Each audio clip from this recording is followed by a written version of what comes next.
What kind of tapes do we keep on hand?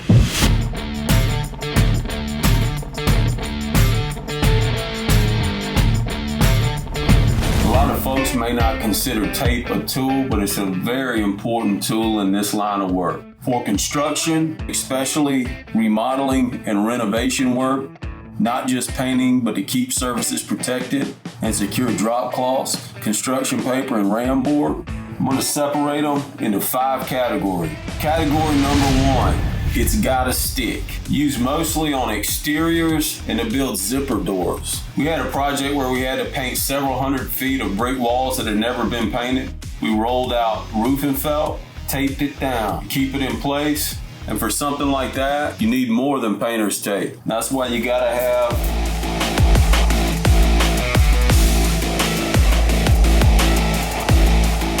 That's what we use those for. They also make some exterior masking tapes, and they stick pretty good. If you're not worried about damaging the surface, duct tape's your go-to. So always keep a roll of duct tape with you. Category number 2 is your old school classic masking tape. I think a lot of guys nowadays might be too soft to use the traditional. You can't seem to ever get it off the roll. If you need to tape seams and dust barriers, and you want to be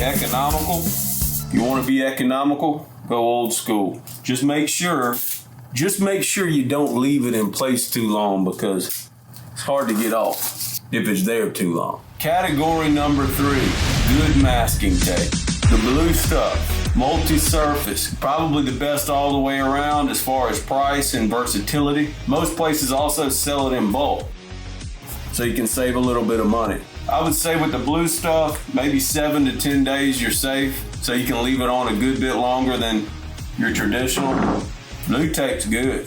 Category number 4, better masking tape. It's great for holding down your walkways, your runners, your ram board when you've got a surface, a floor that you're trying to be extra careful with. It can stay in place longer, comes off cleaner. It's more expensive, but the peel-off time is about twice as long as the blue tape. Professional painters don't really use masking tape a whole lot when it comes to cutting in.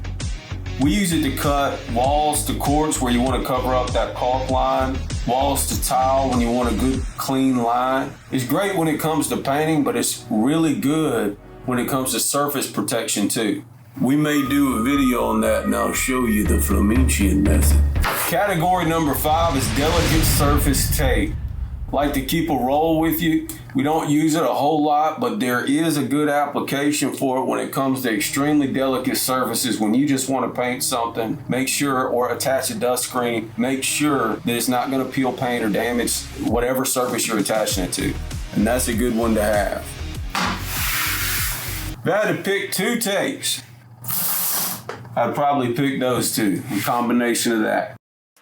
Right there. Maybe a little bit of this. But it's good to have options.